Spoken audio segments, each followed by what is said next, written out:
Hello everybody, welcome back to our channel, Learning the Holy Bible Together. I hope you guys are having a great day today, and we're going to go ahead and read Samuel 2, chapters 13 and 14, and then so we'll read about Ammon and Tamar, and Ammon is murdered, and we'll find out how that happened and why. Alright, so let's go ahead and get started.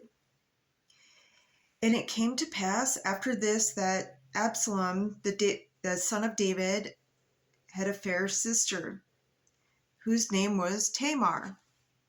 And Ammon, the son of David, loved her. And Ammon was so vexed that he fell sick for his sister Tamar, for she was a virgin, and Ammon thought it hard for him to do anything to her. But Ammon had a friend, whose name was Jonadab, the son of Shimea, David's brother. And Jonadab was a very subtle man. And he said unto him, Why art thou, being the king's son, lean from day to day? Wilt thou not tell me? And Ammon said unto him, I love Tamar, my brother Absalom's sister. And Jonadab said unto him, Lay thee down on thy bed, and make thyself sick. And when thy father cometh to see thee, say unto him, I pray thee, let my sister Tamar come, and give me meat, and dress the meat in my sight, that I may see it, and eat it at her hand.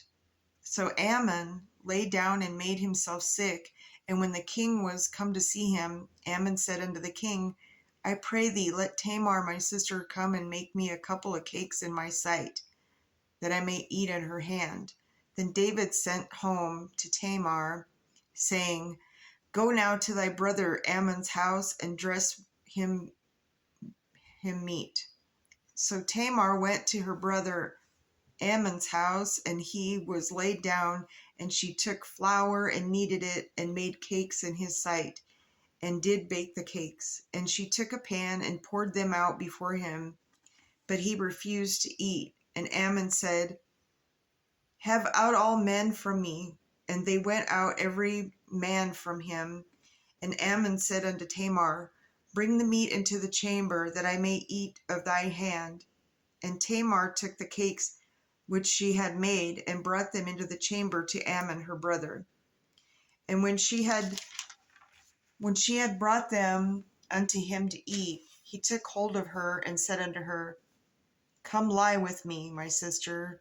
And she answered him, Nay, my brother, do not force me, for no such thing ought to be done in Israel. Do not thou this folly. And I, whither shall I cause my shame to go? And as for thee, thou shalt be as one of the fools in Israel. Now therefore, I pray thee, speak unto the king, for he will not withhold me from thee. Howbeit he would not hearken unto her voice, but being stronger than she, forced her, and lay with her. Then Ammon hated her exceedingly, so that the hatred wherewith he hated her was greater than the love wherewith he had loved her. And Ammon said unto her, Arise, be gone. And she said unto him, There is no cause. This evil is sending me away is greater than the other than thou did unto me. But he would not hearken unto her. Then he called his servant that ministered unto him, and said, Put now this woman out from me, and bolt the door after her. And she had a garment of divers colors upon her, for which such robes were the king's daughters that were virgins apparelled. Then his servant brought her out, and bolted the door after her. And Tamar put ashes on her head, and rent her garment of divers colors that was on her, and laid her hand on her head, and went on crying. And Absalom her brother said unto her, Hath Ammon thy brother been with thee? But hold now thy peace, my sister, he is thy brother. Regard not this thing. So Tamar remained desolate in her brother Absalom's house. But when King David heard all these things, he was very wroth, and Absalom spake unto his brother Ammon, neither good nor bad. For Absalom hated Ammon, because he had forced his sister Tamar. And it came to pass after 2 full years that Absalom had sheep shearers in Baal Hazor. The demon, which is beside Ephraim. And Absalom invited all king's sons. And Absalom came to the king and said, Behold now, thy servant hath sheep shearers. Let the king, I beseech thee, and his servants go with thy servant. And the king said to Absalom, Nay, my son, let us not all now go, lest we be chargeable unto thee. And he pressed him. Howbeit he would not go, but blessed him. Then said Absalom, If not, I pray thee, let my brother Ammon go with us. And the king said unto him, Why should he go with thee? But Absalom pressed him that he let Ammon and all the king's sons go with him. Now Absalom had commanded his servants, saying, Mark ye now when Ammon's heart is merry with wine. So, they considered drinking a little bit too much wine was considered being merry, happy. And when I say unto you, Smite Ammon, then kill him, fear not. Have not I commanded you? Be courageous and be valiant. And the servants of Absalom did unto Ammon as Absalom had commanded. Then all the king's sons arose, and every man gat him up upon the mule, and fled.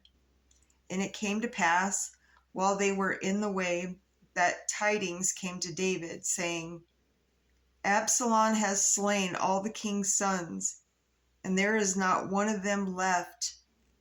Then the king arose, and tare his garments, and lay on the earth, and all his servants stood by with their clothes rent.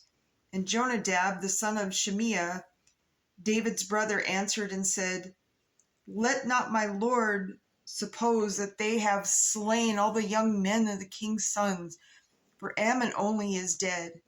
For by the appointment of Absalom his path been determined from the day that he forced his sister Tamar.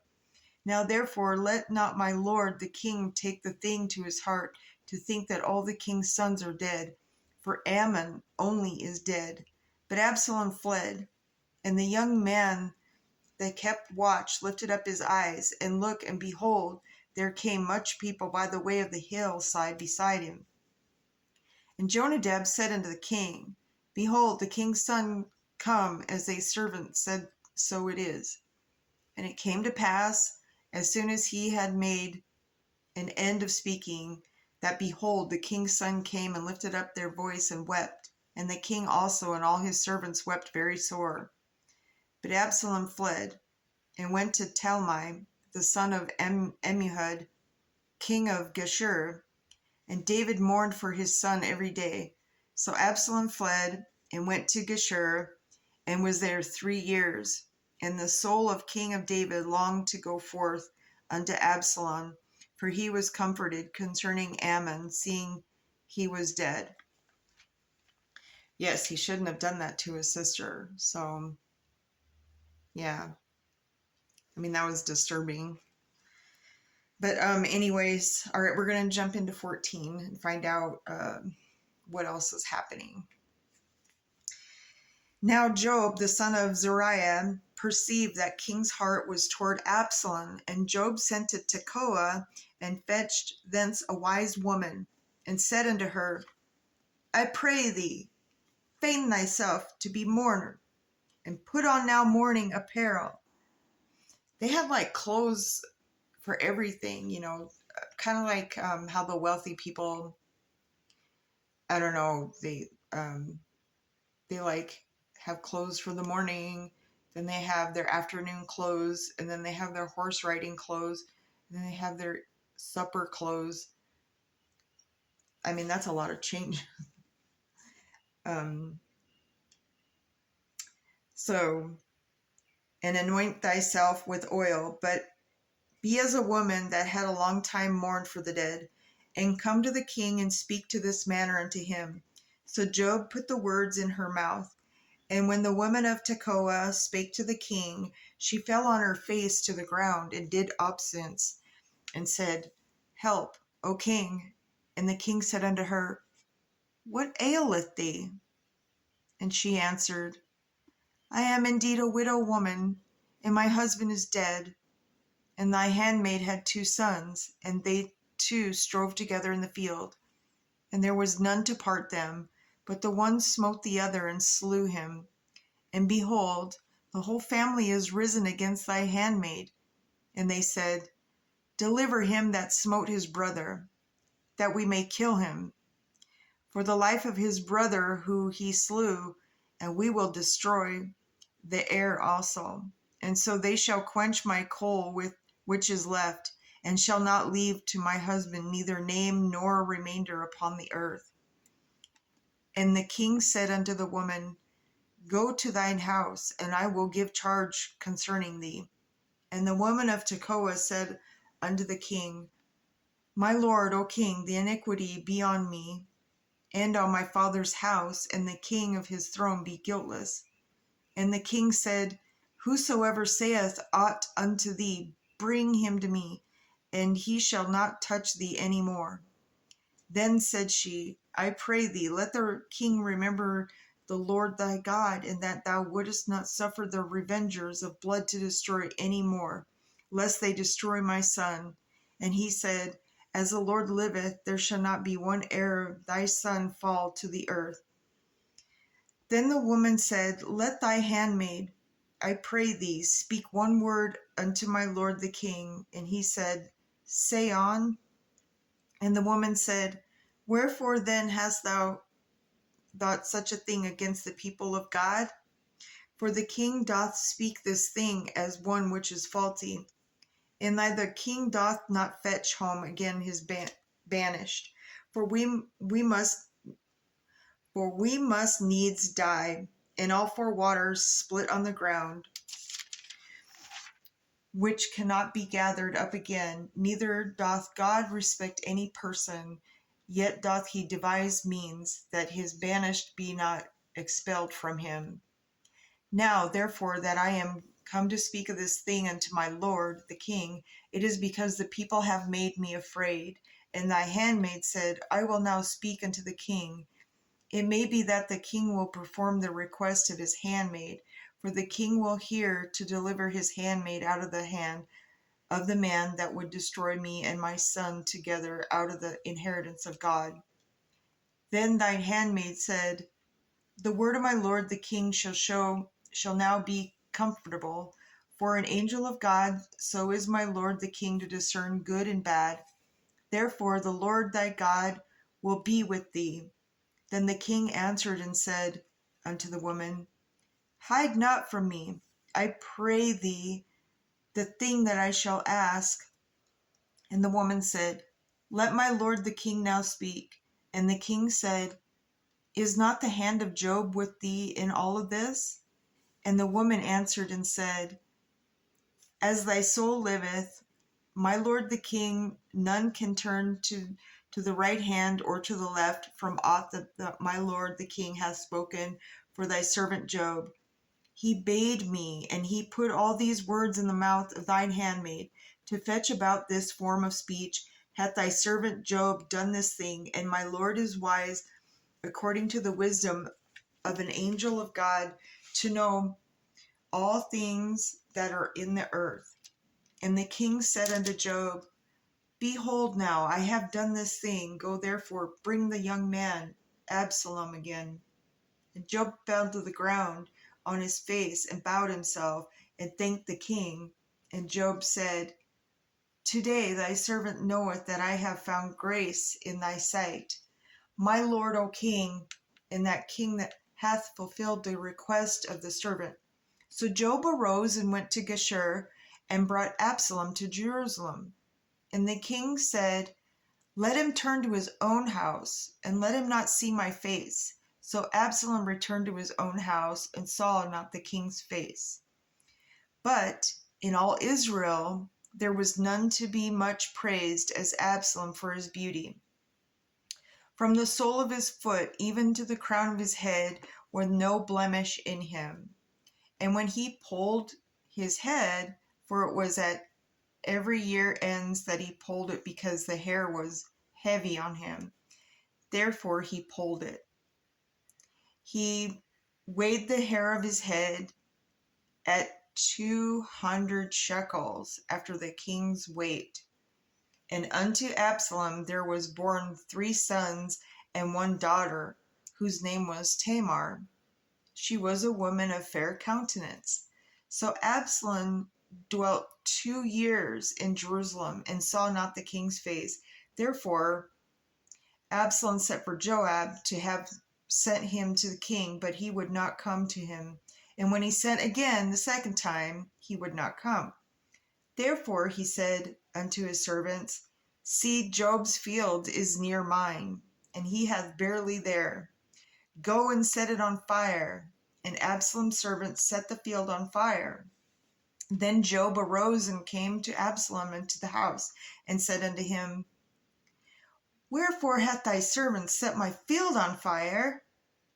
And Absalom answered Job, Behold, I sent unto thee, saying, Come hither, that I may send thee to the king, to say, Wherefore am I from Geshur? It had been good for me to have been there still. Now therefore let me see the king's face, and if there be any iniquity in me, let him kill me. So Job came to the king and told him, and when he had called for Absalom, he came to the king and bowed himself on his face to the ground before the king, and the king kissed Absalom. All right, so that's the end of 14, and so when we come back, we'll be on 15 and 16, and we will talk about Absalom's treachery, and then David flees Jerusalem. We'll find out why, and Shimei curses David. And so on that note, my brothers and sisters, have a great day, and always remember to put God first. And if you're new to this, to our channel, we welcome you always. Everyone's welcome. And so put God first. He patiently waits for each and every one of us to reach out to him and repent. So on that note, I'll see you tomorrow. To be continued.